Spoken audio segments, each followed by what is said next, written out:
Et bonjour, petite fougère de YouTube. On se retrouve pour, a priori, la dernière VOD de lecture sur En toute puissance. Ça y est, nous sommes à la partie des défauts. Est-ce que la structure de Buurtzorg, j'ai oublié, Buurtzorg a des défauts? Probablement que oui. On va voir ça tout de suite. Qui dit structure horizontale, aplatie, en autogestion, dit absence de carrière telle que définie dans les structures hiérarchiques. On ne monte pas, on ne gagne pas de privilèges ni de pouvoir de domination sur autrui. On reste égal à autrui. Cependant, ce n'est pas synonyme d'absence d'évolution, de développement ou de postes similaires entre eux. Il y a des différences de rôle, des spécialisations entre les personnes qu'elles ont choisies, qu'elles respectent chez autrui, mais ce n'est pas synonyme d'être supérieur ou inférieur tant qu'elle reste en équité en termes de pouvoir d'agir et non de dominer, ce qui serait totalement rejeté par les équipes. Et de conditions de travail, l'une n'a pas de meilleures conditions de travail sous prétexte qu'il aurait davantage le droit à des privilèges qu'un autre, et l'autre n'a pas moins bonnes conditions de travail sous prétexte qu'il ne le mériterait pas. Ça ne semble pas poser de problème chez Buurtzorg, ils voient l'évolution de leur activité dans le fait de tester différents rôles, d'apprendre de nouvelles choses.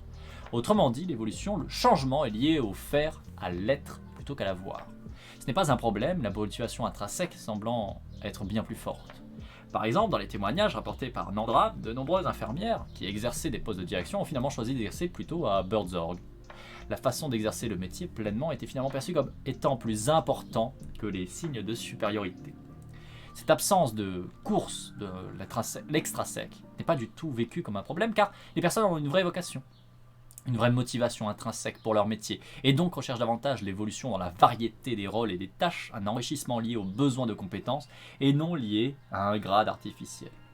On a vu précédemment que les équipes recrutaient des profils à motivation intrinsèque totalement démotivés par des courses à l'extrasec.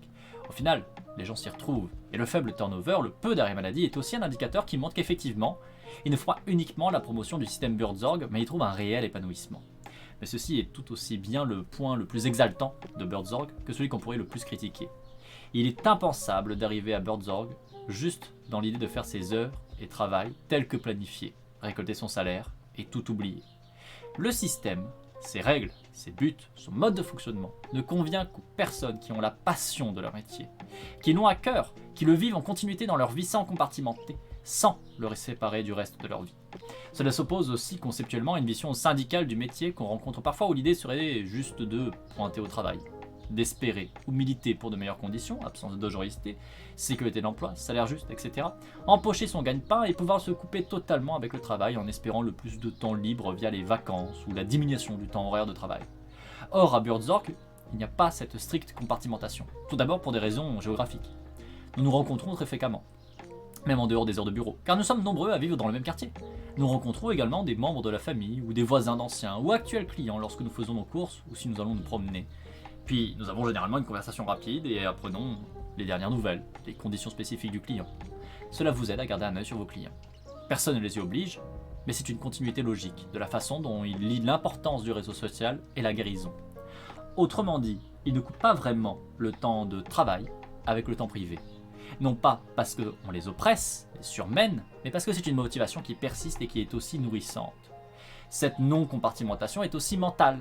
Ici, on a l'impression qu'il n'y a pas de ce faux self professionnel, c'est-à-dire cette série de comportements particuliers que l'individu ne fait qu'au travail, puis abandonne dès lors qu'il est dans un autre contexte. Il n'y a pas cette compartimentation mentale. On a vu dans un témoignage au-dessus qu'ils essayaient volontairement de considérer les patients comme si c'était leurs propres parents dont ils s'occupaient. Il n'y a pas de distance psychologique émotionnelle, ils sont engagés pleinement dans la relation et s'encouragent à l'être.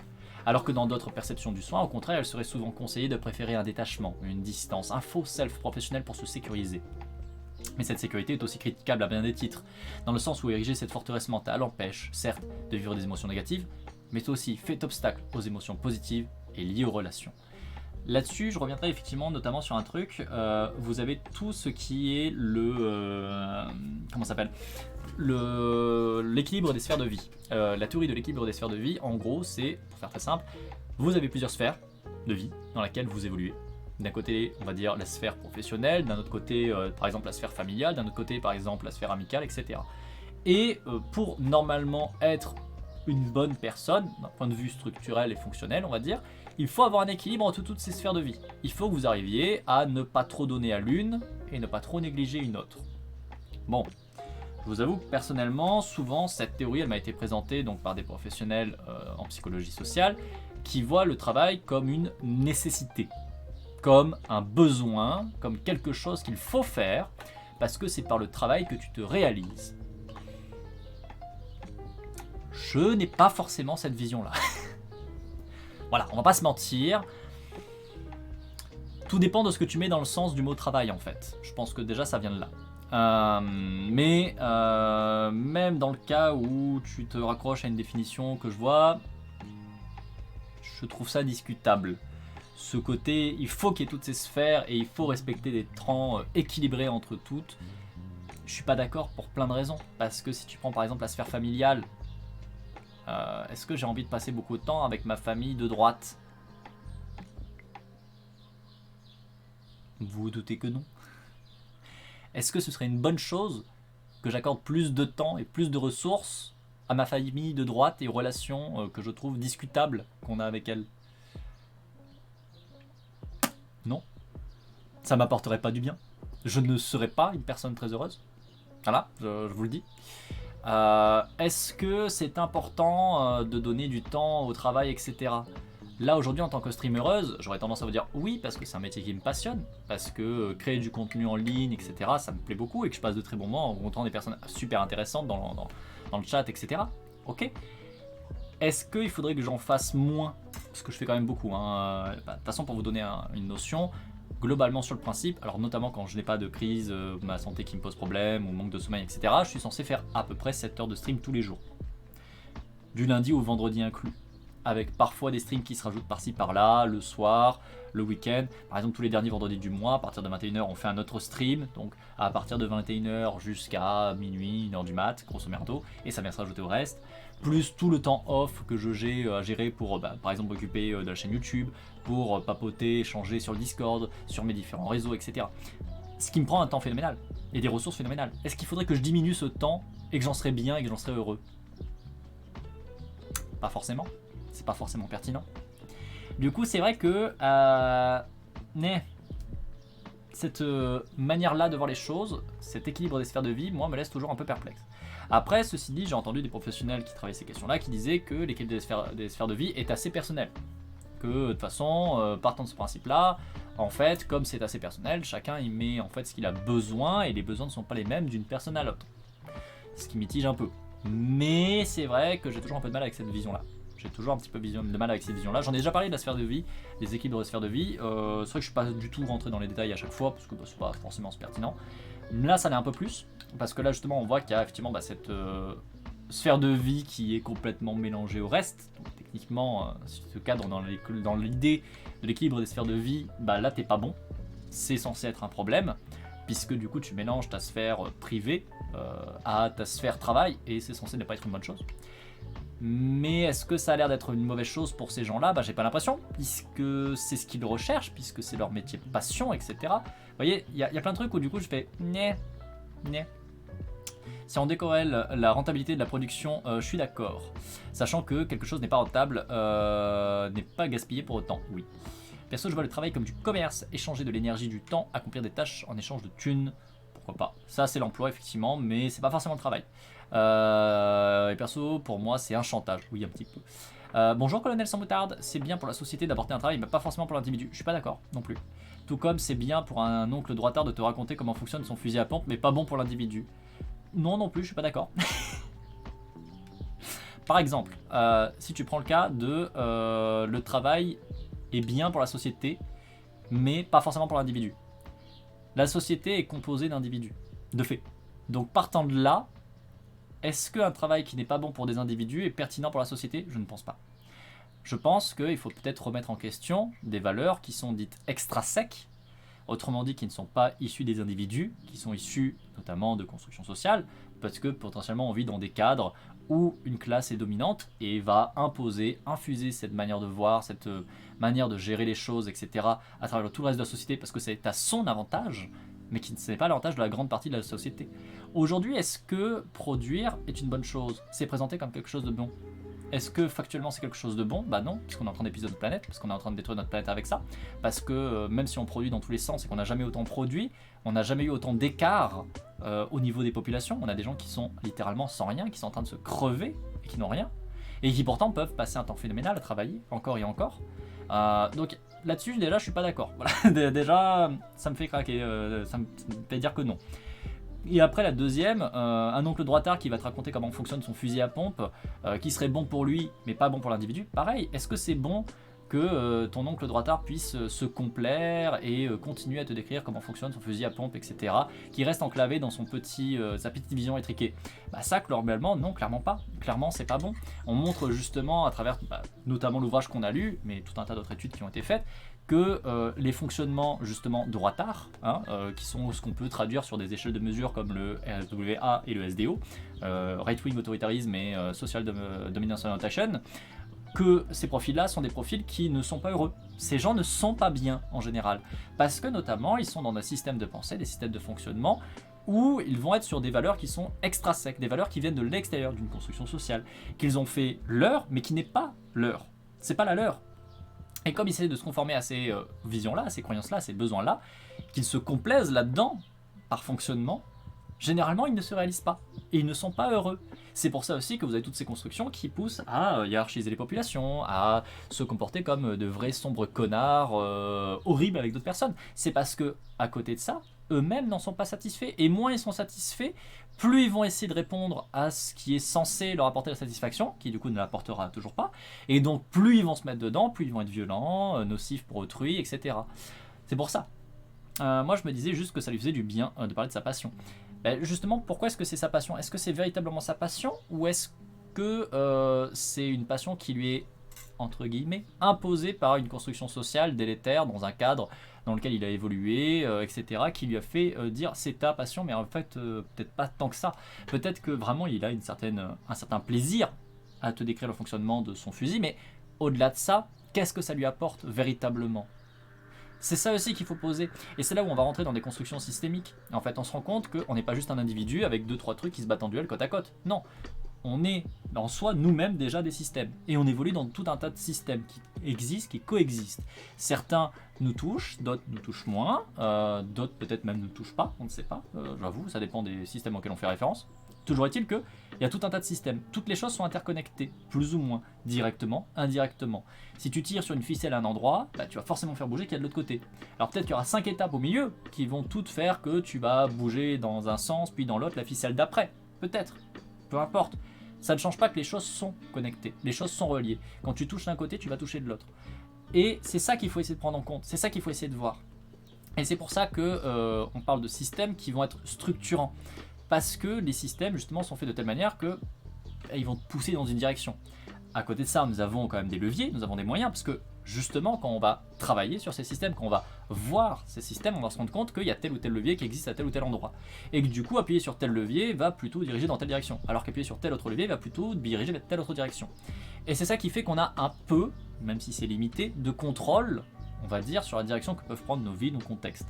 Ça reste extrêmement limité, parce qu'encore une fois, il y a tout un tas de cadres qui existent et qui coexistent. Et du coup, c'est compliqué, évidemment, de s'en sortir et de faire absolument ce qu'on veut, pour ne pas dire que c'est impossible. Néanmoins, il y a quand même des petits moyens d'aller dans des directions un peu plus qui nous plairaient, nous, véritablement, intrinsèquement. Mais comme on est dans des cadres qui ne poussent pas à ça, c'est compliqué. Et c'est ce qu'on voyait justement, notamment un peu plus précédemment dans la journée, au niveau de la lecture, c'est que même quand tu te rends compte que tu as envie d'aller dans telle direction, si à côté de ça, t'as pas de bol parce que tu es dans des systèmes qui évoluent et qui te poussent dans une direction particulière qui n'est pas celle dans laquelle tu veux évoluer et tu veux aller, ça devient compliqué. Je pense typiquement tout à l'heure où on nous disait, voilà, t'as une femme qui veut être chercheuse, ok, sauf que c'est une femme. Et du coup, elle se prend la discrimination, du sexisme, etc. Donc du coup, on lui met des bâtons dans les roues. Et à côté de ça, il y a des mecs chercheurs qui du coup ont tous les bénéfices. Parce que justement, c'est des mecs et qu'on s'attend à ce que ce soit des mecs. Donc eux, non seulement on leur met pas des bâtons dans les roues, mais voire on les met en avant. On leur dit, oui, bravo, c'est très très bien ce que tu fais. Etc. Et donc ça fait qu'il y a 2 poids 2 mesures, et même plus en fonction de toutes les oppressions qui peuvent se rajouter et s'embrigader les uns avec les autres. Ça peut devenir extrêmement compliqué, même avec la notion et la connaissance qu'il y a des leviers, ça peut rester extrêmement compliqué d'évoluer dans ces systèmes-là. Bref, tout ça pour revenir sur le sujet initial, que du coup, la notion de travail, elle est éclatée au sol. Et la notion de sphère de vie, qui dit que notamment il faut avoir une sphère de vie-travail, elle est un peu éclatée au sol pour moi. Je sais pas si Vici c'est toujours là dans le fond, je sais pas ce qu'elle en pense, si elle est là, parce que pour le coup j'avoue que j'ai curiosité de savoir ce qu'elle en pense. Bon, la connaissant, je pense que elle va faire comme moi, elle va remanier un petit peu ce qu'on entend par travail, parce qu'on a souvent tendance à confondre travail et comment dire, fonction rémunérée, ce qui n'est pas forcément la même chose. Typiquement, si vous prenez sur des utopies concrètes qui existent, donc les utopies concrètes ce sont des structures, je vais pas dire des civilisations, mais des lieux de vie où vous avez des fonctionnements qui essaient de sortir un petit peu des fonctionnements capitalistes, voire même de drastiquement sortir des fonctions capitalistes. Et donc vous avez souvent des requalifications de qu'est-ce que le travail. Typiquement, vous pouvez tomber sur, je pense à Twin Oaks, qui est une communauté qui est américaine, où vous avez une redéfinition des tâches. Toutes les tâches sont considérées comme du travail. Éduquer les gamins, c'est considéré comme une tâche. Faire la lessive, c'est considéré comme une tâche. Faire du travail, c'est toujours une tâche, quelle que soit cette tâche. Et donc, comme il y a l'idée de retravailler toutes ces tâches-là en communauté, ensemble, à part égale, eh ben, on essaie de casser tous les fonctionnements de Sexisme et compagnie qui vont dire, bah, non mais là, faire juste à manger, c'est pas vraiment faire du travail. Bah là, on va dire si, c'est du travail. Changer la couche, c'est du travail. Et ça permet de remettre un peu à plat sur le fait que le travail, bah, c'est plein de choses en fait. Et c'est pas forcément relié au fait d'être rémunéré ou pas. Et ça déjà, ça peut modifier beaucoup de choses. Je pense que c'est important qu'on ait des passions, ça c'est une évidence, qu'on puisse les réaliser, qu'on puisse s'y réaliser. Et je pense que c'est extrêmement pertinent. Et je pense que c'est pas forcément une chose négative de s'y mettre à fond, même si ça peut être dangereux de s'y mettre à fond. Parce que le problème c'est que quand c'est quelque chose qui est, on va dire justement une passion, quelque chose qui nous parle profondément, qui touche notamment nos motivations intrinsèques, on peut être, et c'est le cas notamment dans nos sociétés capitalistes et hautement problématiques et oppressives à de très bon niveau, on peut facilement se faire avoir par le système qui va nous faire croire que là vas-y t'es caté, c'est bon, tu mets du temps, mais c'est normal, c'est ta passion, et en fait te faire complètement bouffer sur tout un tas d'autres éléments. Ça peut devenir un danger parce qu'on peut être moins vigilant en fait à des dérives à côté. Mais je pense pas qu'intrinsèquement le fait de se mettre à fond dans quelque chose qui nous plaît soit mauvais, au contraire, je pense que c'est quelque chose de très bien. Clairement il y a beaucoup de nuances, ouais. Toi aussi t'aimes pas trop du coup l'équilibre de sphère de vie quand on t'en a parlé, enfin moi souvent quand on en a parlé, et je pense que même peut-être de là, c'est souvent des personnes qui sont clairement libérales, qui sont clairement avec une vision du monde que il faut faire de l'argent, c'est important, il faut monter en grade, etc., etc. Je pense notamment à une personne en particulier, c'était une enseignante, qui du coup était une de mes enseignantes à l'époque, et qui était vraiment très relou là-dessus, parce que pour elle, en fait, tout le prisme qu'elle a, c'est la méritocratie. Et qui se comprend par son histoire de vie. Elle a un passif qui est très particulier. C'est une personne qui est une exilée à la base, parce qu'elle faisait justement de la recherche en psychologie sociale, et du coup elle était en Russie. Disons que ça s'est mal passé au niveau des travaux qu'elle a pu faire et au niveau des cercles dans lesquels elle a évolué. Donc du coup elle est venue vivre en France, il y a des années de ça. Et c'est vrai que derrière, elle a toujours cette vision très ambivalente de méritocratie qui est discutable, mais quand même, regarde, elle a réussi à faire sa vie, donc en fait si, ça va. Il y a souvent cette espèce d'ambivalence un peu dégueulasse dans ce qu'elle dit, parce que par exemple elle fait des travaux qui sont très intéressants au niveau de la tenue au travail, au tenue de ce que peut transmettre la tenue au travail, et notamment elle travaille énormément au point de vue où il y a des choses qui sont très intéressantes et pertinentes sur le fait que une tenue au travail va transmettre un certain nombre d'éléments, de présupposés qui sont faux en soi, qui peuvent être factuellement faux, mais que du coup on peut utiliser au sein de l'entreprise, et que c'est bien, qu'il faut le faire, du coup, puisque ça peut nous permettre d'avoir des avantages au sein de l'entreprise, puisqu'on fait des présupposés en fonction de ta tenue. Et en même temps, derrière, elle va te juger sur des éléments très violents, complètement de superficiels, alors même qu'elle a fait des travaux où justement elle montre que ce sont des éléments superficiels qui n'ont pas vraiment beaucoup de valeur. Et ça, c'était assez phénoménal à voir en cours, parce que du coup, elle nous a taclé des fois sur des trucs, en nous disant mais c'est pas comme ça, c'est pas normal, il faut respecter. Il y a un côté très classiste en fait dans son comportement, là où elle arrive à montrer des trucs sur ses études, et c'est ça qui me faisait péter un câble.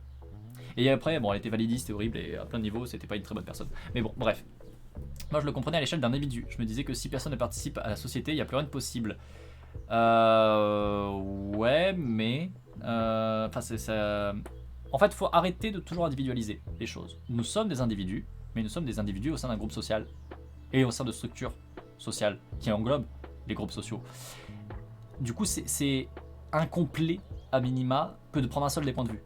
Prendre que la société et dire ah là là, la société elle est pas bien, c'est pas suffisant. prendre que l'individu, dire ah l'individu il est pas bien, c'est pas suffisant. Vous aurez jamais la réponse, vous aurez jamais ce qui est plus adapté puisque vous ne prenez que à chaque fois un petit élément. Alors que nous ne sommes pas un petit élément déconnecté du reste. On est forcément inclus et relié au reste. Infrastructure, il faut qu'il y ait des gens pour les faire tourner, je sais pas, réparer des routes ou je sais pas n'importe quel autre exemple, mais sans verser dans la méritocratie radicale. Oui, mais est-ce qu'il y a besoin de faire une route? Par exemple, ça on pose pas la question. Alors beaucoup de gens vont dire bah oui il faut des routes. D'accord, pourquoi? Pourquoi est-ce qu'il faut une route à tel endroit? Pourquoi est-ce qu'il faut une triple voie à tel endroit comme on en fait? Est-ce que c'est pertinent? Et on peut s'autodéterminer en étant dans un groupe en plus. Ça présuppose que s'autodéterminer c'est se retirer du groupe? Non, je pense pas, loin de là. Loin de là, au contraire. Je pense que V6 sera assez d'accord avec moi. Tout l'intérêt, c'est justement de faire des cadres autonomisants ou dans lesquels on peut évaluer nous en s'autodéterminant, comme on peut avoir des gens autour de nous qu'on peut aider à s'autodéterminer, comme ils peuvent eux nous aider à s'autodéterminer, et comme eux peuvent s'autodéterminer tout seuls. C'est important justement parce que on est ensemble, parce que justement nous évoluons côte à côte et ensemble. C'est justement important de pouvoir se retrouver. En fait, beaucoup de gens, je vais peut-être le formuler comme ça, peut-être que ça sera plus clair, je ne sais pas. Je trouve que beaucoup trop de gens ont tendance à ne pas penser à soi, mais à se comporter égoïstement. Je trouve que beaucoup trop de gens ont tendance à, en fait, faire des distinctions sur ça, sur ce niveau-là. Penser à soi, c'est pas ne penser qu'à sa gueule. Beaucoup de gens font malheureusement un peu ce petit problème. Ah, je parle du fond du dernier message du colonel. Je veux pas te prêter d'intention pour ça que je te demande. Ah. Donc ça présuppose que s'autoterminer, c'est se retirer du groupe. Parce que du coup, comme le colonel disait, moi je le comprends à l'échelle d'un individu, je me disais que si personne ne participe à la société, il n'y aurait plus rien de possible.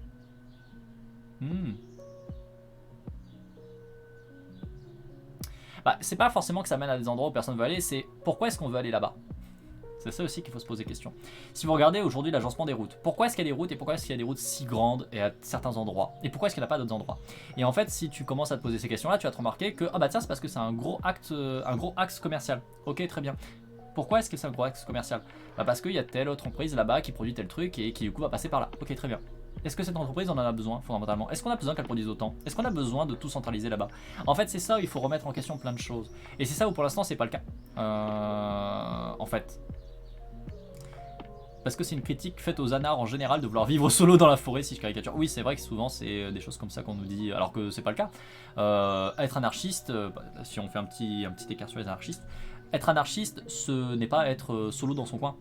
Voilà, pourquoi est-ce qu'il faut des voitures individuelles, des supermarchés, etc. Exactement. Souvent, en fait, ce que les gens ne comprennent pas, très très largement, et on le voit dans toutes les critiques que peuvent prendre les anarchistes assez régulièrement, c'est que l'anarchie, c'est penser qu'à sa gueule. Alors que non. Être anarchiste, c'est remettre en question la centralisation. C'est remettre en question le fonctionnement qui est, on va dire, établi d'un point de vue conventionnel, généralement classique, qui notamment met des relations de pouvoir, met des relations de domination, met en place des relations d'anarchisation, etc. C'est questionner tout ça et se dire, collectivement, qu'est-ce qu'on peut faire? Là, on a donné tout pouvoir à Jean-Michel, est-ce que c'est une bonne idée? Bah non, peut-être que Jean-Michel il mérite pas d'avoir tout ce pouvoir. Et sûrement que Jean-Michel ne mérite pas d'avoir tout ce pouvoir. Et au-delà de la question de mérite, le mérite n'existe pas. Est-ce que c'est pertinent? Bah probablement pas. Probablement pas. Effectivement, ceux qui veulent vivre dans une forêt dans leur coin, c'est plus généralement des survivalistes ou des libertariens au plus large, et ça n'a rien à voir, effectivement. Vraiment, le côté anarchie, c'est remettre à plat les organisations et surtout dire et prendre conscience que structurer quelque chose, ce n'est pas en faire un fonctionnement hiérarchisé. Et c'est ça où beaucoup de gens ont beaucoup de mal à le comprendre. Les anarchistes veulent s'organiser, mais ils veulent pas s'organiser n'importe comment. Les anarchistes veulent s'organiser en respectant les individus, en respectant l'autonomie de chacun. Pas en étant des individus chacun dans leur coin, parce que ça n'aurait pas de sens. C'est du bile, enfin c'est vraiment, ça serait égoïste. Et c'est quand même globalement à contre-courant de ce que c'est qu'être anarchiste. Être anarchiste, c'est pas être tout seul dans son coin. C'est être ensemble, à égalité. Et c'est ça la grosse différence qui souvent est mal compris. Beaucoup de gens, et c'est normal parce qu'on est dans une société capitaliste, encore une fois oppressive, colonialiste, etc., qui nous fait croire que si tu vas vers l'égalité, alors, oh mon Dieu, ce serait horrible parce qu'on se battrait tous les uns et les autres. Alors que c'est pas le cas. C'est pas du tout le principe, au contraire. Les anards mettent en place des organisations qui empêchent les hiérarchies de se mettre en place. Exactement, exactement. L'autodétermination n'est pas synonyme d'indépendance stricte. Effectivement, c'est pas être chacun des individus côte à côte séparés. Être autodéterminé, c'est pouvoir donner sa direction avec les autres. Il y a vraiment cette notion, et je pense que c'est extrêmement important pour moi, et je présume pas que pour moi, que on prenne conscience qu'on est des espèces sociales. On vit en groupe, on a besoin du groupe. C'est extrêmement compliqué et dur de vivre seul de son côté. C'est pas intéressant, c'est pas pertinent. Enfin, moi en tout cas, c'est ce que je pense, c'est ce que je ressens. Et je ne voudrais pas être seul de mon côté, égoïstement en train de faire mes trucs. Ça serait nul à chier, pour moi comme pour les autres, je pense. Plus pour moi que pour les autres, parce que probablement que je gagne plus moi des autres que les autres ne gagnent de moi. Mais bon, ça c'est encore autre chose. Et vraiment, je pense que c'est important de prendre conscience qu'on peut être soi-même avec autrui.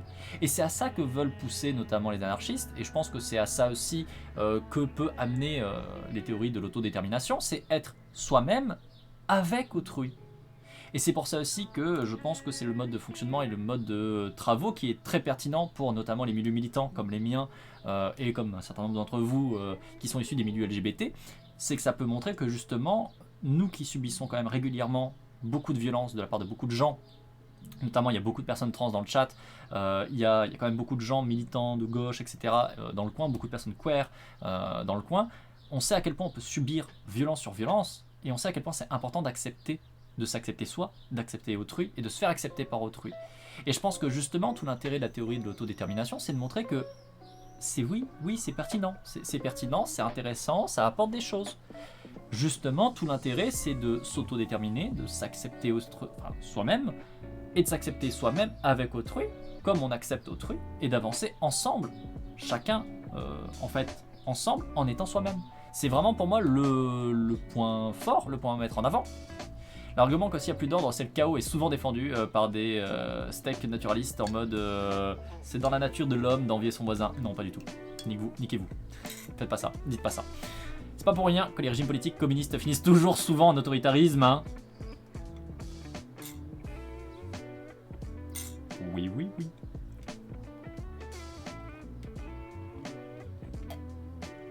L'organisation, c'est bien. L'autoritarisme, c'est nul. Voilà. Je peux résumer à ça. Je me remets. Jean-Mi, rends le pouvoir. Je suis désolé, Jean-Mi, hein, vraiment, hein, je suis vraiment désolé. À chaque fois, c'est vrai que c'est toi qui prends des tirs parce que t'as le pseudo qu'il faut pas. Hein. Ou alors j'ai la mauvaise expression. Mais comme je suis un peu une saloperie, je vais dire que c'est toi qui as le mauvais pseudo. Promis, je vais essayer d'arrêter de dire Jean-Mi à chaque fois que je cible quelqu'un qui a un mauvais comportement. Et bonjour, et bienvenue, Spiritual Snake. Tu es une fougère, Spiritual Snake. Non mais pour les droitos, t'as l'ordre oppressif prétendument naturel et t'as les communistes qui font des goulags en Mad Max. Ah là là. Bienvenue, je reprends la lecture. Autrement dit, il y a un engagement fort à Burzorg, un plein fonctionnement, une authenticité, une absence de compartimentation, ce qui colle parfaitement à l'autodétermination. Mais cela pose évidemment beaucoup de questions lorsqu'on a été habitué à une formulation du travail comme un temps séparé de la vie, une boîte, un compartiment où l'on est différent, où l'on a appris à légitimer ce compartiment car il protège souvent notre vie privée, ne serait-ce que pour avoir un vrai repos. Effectivement, les infirmiers de Burzorg peuvent avoir ce qui nous semble des difficultés à décrocher. Parfois, soudainement, vous devez partir pendant que vous vous préparez le dîner pour votre famille, ou lorsque vous faites vos courses. Dans de telles circonstances, ce n'est pas seulement moi qui suis flexible, mais c'est aussi les membres de ma famille. J'ai besoin de leur soutien et de leur compréhension, et ils doivent également pouvoir y faire face. C'est intéressant, c'est intéressant. Voilà les pauvres Jean-Mi, n'est-ce pas? Il y a après aussi souvent des gens de bonne volonté qui sortent des textes de droitard mais qui s'en rendent pas compte. Ah oui, mais ça, bien évidemment, et c'est normal. Je pense qu'ici, on est vraiment sur une chaîne où on essaie de le mettre en avant, mais on ne juge pas les gens. Ça n'est pas pertinent de juger des gens, sachant que nous évoluons quand même dans un cadre qui est extrêmement oppressif. La quantité phénoménale de gens qui ont plein de bonnes intentions, mais qui, malheureusement, comme nous tous, grandissent dans un environnement qui est violent et oppressif, dans lequel on nous apprend tout un tas de fonctionnements qui sont, alors je dirais nul à chier pour parler un peu vulgairement, mais enfin voilà, c'est l'idée, hein. On est dans des environnements où on nous apprend, on nous inculque tout un tas de valeurs, d'idéologies qui sont extrêmement délétères et négatifs. Et c'est bien pour ça d'ailleurs qu'on parle, c'est pas parce qu'on parle d'autodétermination que les gens le sont. Voilà. Nous on parle justement de s'autodéterminer. S'autodéterminer, malheureusement, ça nous fait voir aussi que beaucoup de gens n'ont pas accès à ces leviers-là, parce que notre société ne pousse pas à les voir, hein, notamment, et que de fait, ils se font déterminer, ils se laissent déterminer par les structures dans lesquelles ils évoluent. Parce que c'est fait ainsi, c'est fait pour ça. Même avec des volontés de remettre en question le système, si tu as grandi dans le système, t'es biaisé par le système. Parce qu'il t'a mis des lunettes, parce qu'il t'a fait voir une certaine vision des choses. Et que même si tu essaies de t'en départir, ça change pas que tu as placé peut-être potentiellement 10, 15, 20, 30, 40 ans plus dans un certain système, dans une certaine vision des choses, et que du coup ça laisse un impact. Donc clairement, les gens de bonne volonté, il y en a plein. Je suis convaincu que la grande majorité des gens sont pleins de bonne volonté. Je vais même vous dire un truc qui, des fois ça choque un peu les gens du chat, hein, mais je suis tellement quelqu'un qui essaye de ne pas juger en général, et qui vit avec les contradictions du système aussi, effectivement, que j'estime que même probablement un Emmanuel Macron n'est pas mal intentionné. Je pense que c'est une brêle phénoménale, je pense qu'il est d'une violence assez effroyable avec une quantité phénoménale de personnes, mais je pense que dans son prisme de vision à lui, il fait ce qu'il faut. Je pense que dans sa vision des choses, ce qu'il fait est absolument vital pour le bien commun de la société, etc. Parce que je pense que, vraiment, malheureusement, c'est une sombre merde, mais une sombre merde qui est de bonne foi. Comme une grande majorité des politiques. Comme une grande majorité des gens qui, je le pense, ne sont absolument pas des mauvaises personnes. Je suis sûr qu'il y a plein de bonnes intentions. Des intentions de merde, hein, des intentions à chier dans les actes qui produisent vraiment des comportements et des fonctionnements qui sont dégueulasses. Mais dans sa tête, je pense qu'il est le héros. Je pense que dans sa tête, c'est le mec qui est en train d'essayer de sauver la France et que tous ces gens qui râlent, ils comprennent pas qu'il est en train de sauver la France, quoi. Je pense que vraiment il a cette vision-là des choses. Ça ne change pas que factuellement c'est un gros raciste, c'est un gros validiste, c'est une sombre merde qui a vraiment tous les travers au plus gros niveau maximum, quoi. Vraiment il a la barre à fond, quoi, hein. Je pense que toutes les stats elles sont au maximum dans le fait d'être une sombre merde, vraiment à fond. Mais dans sa vision des choses, je pense que vraiment il fait ce qu'il faut. Je crois qu'il veut juste dorer ses potes des finances. Je pense pas. Je pense que dans sa manière de voir les choses en plus, il faut dorer ses potes des finances parce que ainsi tu vas permettre de faire grossir l'économie, etc., etc., etc. Faut pas oublier qu'encore une fois, dans leur vision des choses, ils sont tellement à l'avantage qu'ils ne comprennent pas qu'on puisse vivre autrement. Et ça se voit par plein de manières. Quand vous avez un Macron qui vous dit à un gamin « mais t'as qu'à traverser la rue, tu trouveras du boulot », ça montre bien qu'il n'y a pas une mauvaise volonté. Il a l'absolue croyance que si lui traversait en fait la rue, il trouverait du boulot. Parce que dans sa situation de connard privilégié blanc de merde, il a toujours eu pas grand chose à faire pour trouver un boulot. Donc dans sa tête, c'est bon, ça marche comme ça, parce qu'il n'a jamais rien vu d'autre. Il pense pas à mal, il pense juste avec son cul. C'est con, c'est dommage, parce que penser avec son cul c'est pas efficient, hein, ça ne marche pas bien. Mais en même temps, l'entièreté de sa vie a été dirigée comme ça, a été gérée comme ça, lui a montré que ça. Donc il ne peut pas voir autre chose et penser autre chose. Il a un prisme de vision qui est tout à fait cohérent et logique dans la classe dans laquelle il a évolué. Malheureusement. Donc je pense que c'est même pas qu'il a juste l'envie de dorer ses potes des finances. Je pense que vraiment c'est le genre d'individu, comme une grande majorité des politiques, qui pense qu'il fait ce qu'il faut. Que c'est la solution à faire, que dans les cadres capitalistes dans lesquels on évolue, dans les crises qu'on est en train de traverser, c'est ça qu'il faut faire, c'est la bonne chose. Encore une fois, je pense que c'est extrêmement mauvais, que c'est de la merde, que c'est fondamentalement une personne qui a des comportements toxiques et qui promeut des comportements toxiques et délétères et qu'il faut absolument s'en débarrasser, vraiment. Mais je suis convaincu qu'il a plein de bonnes intentions.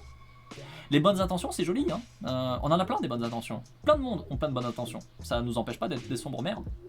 Un truc qu'il faut jamais oublier, hein, dans la base de la base, c'est que, comme on dit, l'enfer est pavé de bonnes intentions. Il y a même un truc, je vais vous faire un petit truc rigolo. Savez-vous qu'il y a un petit running gag dans les Donjons et Dragons, dans le jeu de rôle Donjons et Dragons. Moi je suis un gros rôliste, hein, devant l'éternel, j'adore les jeux de rôle. J'en fais énormément.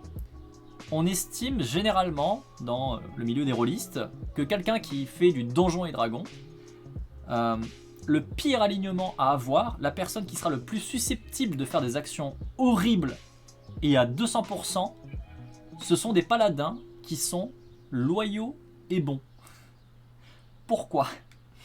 Parce que le loyal bon, il est enclavé dans sa vision qui fait les choses pour le bien. Il va suivre son code en estimant que c'est pour le bien. Sauf que si son code lui dit, ça c'est une population bénie, ça c'est des connards qu'on peut cramer, des démons horribles, tout ce que tu veux. Et ben il va les cramer, il va les massacrer, sans faire preuve de la moindre pitié. Son code lui dit que c'est eux les gentils. Même si en fait derrière il est en train de faire des trucs purement horribles. On est juste au niveau d'action qui peuvent être monstrueuses. Mais dans sa tête, il est bon. Il fait ça pour le dieu du bien. Il est quelqu'un de bien. Et il suit son code envers et contre tout. Vous voyez, c'est très rigolo, mais c'est assez parlant finalement. Vraiment, les bonnes intentions, on en est plein à en avoir. Des bonnes intentions, je pense qu'une grande majorité des gens en ont. Malheureusement, ça ne veut pas dire que vous ferez des choses bien. Malheureusement, ça ne veut pas dire que vos actions seront de bonnes actions. Et c'est ça tout le problème. C'est bien ça tout le problème. On comprend votre colère, mais est-ce que vous condamnez la violence? Non. Je suis pour dissoudre la bourgeoisie. Voilà.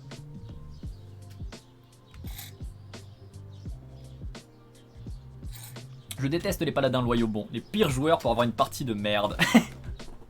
Ça peut être très drôle quand t'as toute une table qui part dans cette organisation-là et qui du coup fait des trucs horribles, mais en mode rigolo, trop lolo.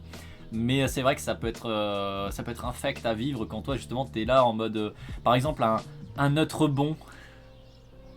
T'as un neutre bon et t'es avec un loyal bon. Et d'un coup tu vois bien le loyal bon qui est en train de massacrer des gens. Et t'es là en mode, non mais quand même, oui mais le code. Non mais quand même, il a juste volé parce qu'il avait faim, il voulait manger une pomme. Ça peut être très compliqué. Je me souviens de Bourdieu dans son docu qui disait « Les gens qui pensent que tout va bien quand tout va bien pour eux ». Désolé, ça peut paraître être un truisme, une évidence. C'est pas forcément un problème. Il y a beaucoup de choses qui sont relativement évidentes quand vous voulez travailler. Hein. C'est pas... Tout n'est pas extrêmement compliqué à comprendre, bien au contraire. Genre un missionnaire de l'empereur mais qui est possédé par corne. C'est rond. Ça me rappelle une partie qu'il faudrait qu'on continue. Moi j'étais le alphelin chaotique neutre qui mentait allègrement au paladin loyal bon pour le manipuler et qu'il fasse pas trop de caca et me serve. Ah là là. Ah là là. Ah là là. Mais bon, bref. Je refocus sur la lecture quand même. On est sur la dernière partie donc on va essayer de finir. J'en suis où? Je crois qu'on était ici. L'engagement des infirmiers et infirmières auprès des clients semble effectivement grignoter sur l'organisation de leur vie privée, non à cause de l'oppression d'un chef qui demanderait une productivité trop forte, abuserait de son pouvoir de domination, mais parce que la vocation, la forme du métier a changé. Il y a plus de polyvalence, plus de flexibilité, ce qui pourrait être perçu dans d'autres contextes, pseudo-libre, autoritaire, comme le signe d'une augmentation de l'exploitation. Mais ici, le système est sincèrement en puissant temps. Cet engagement est lié aussi à un comblement des besoins fondamentaux. Ce n'est donc pas une vocation qui sape leurs forces, mais les nourrit, quand bien même il y aurait des situations à défi. Cependant, oui, comme dans tout métier qui est une passion, une vocation et qui est réalisé en autogestion, en indépendant, de façon libre, conduit par le flow, par motivation intrinsèque, il y a ce risque que la personne, tant elle aime ce métier, s'y engage totalement, s'y enrichisse tellement psychologiquement qu'elle soit trop dedans. Butzorg n'est pas inconsciente de cet effet, et les infirmiers rapportent veiller les uns sur les autres pour inciter à se reposer, à ne pas en faire trop. Ici, le problème du surtravail, au détriment de sa vie privée, n'est pas nécessairement le signe d'un problème d'exploitation. Il est davantage lié à un effet de la vocation, assez connu des personnes qui ont la chance de pouvoir œuvrer de leur passion. A noter que de façon générale, nous ne parlerons pas de Butzorg en particulier. Ce surtravail volontaire, lorsqu'il n'a pas été commandé ou imposé par l'extérieur, surtout s'il est synonyme de bien-être, d'émotion, de vécu positif, peut être ponctuel et non pas une norme. C'est peut-être lié à un état de flow, ou encore à une période particulière, mais qui ne sera pas constante. Parfois aussi, cela peut être lié à une forme de fuite. L'individu se plonge dans sa passion, dans sa vocation, parce que les autres environnements sociaux peuvent frustrer ses besoins fondamentaux, les saper, et que cette passion, au contraire, nourrit plus. C'est la dynamique qu'on peut retrouver dans l'addiction aux jeux vidéo, au streaming. Vous aviez peut-être vaguement l'idée d'un parallèle d'une personne potentiellement qui fait des lives pendant 7 heures par jour tous les jours parce que y a plein d'autres aspects de sa vie qui sont un peu nuls et qui parfois en vocal sur Discord, n'est-ce pas, Céron, peut dire tiens et si je relançais un live alors qu'il est 21h, 22h, 23h et qu'elle a déjà streamé toute la semaine. C'est possible que ça arrive, toute ressemblance avec le réel est bien sûr purement fortuite. Bien sûr. Bref. Et du coup, ce n'est pas nécessairement le jeu qui rend accro, mais c'est l'individu qui devient accro parce que c'est le seul environnement social qui nourrit ses besoins, les autres étant sapants, frustrants ou menaçants. Dodge la question. Joli. Peut-être que les autres environnements sociaux que fuit l'individu sont ponctuellement envahis de problèmes pour lesquels il n'arrive pas à trouver de solution. Autrement dit, lorsqu'il vient à avoir un comportement addictif dans un métier, une tâche, une œuvre, que cette suractivité n'est pas liée à du bien-être et à des apports positifs pour soi et autrui, il y a à s'interroger sur les problèmes que posent tous les autres environnements sociaux ou les raisons pour lesquelles ils ne sont pas aussi motivants que l'environnement surinvesti. Mais c'est ce surtravail est ponctuel, décidé réellement par la personne et non contraint et forcé, lié à un bien-être tangible pour la personne et l'entourage social.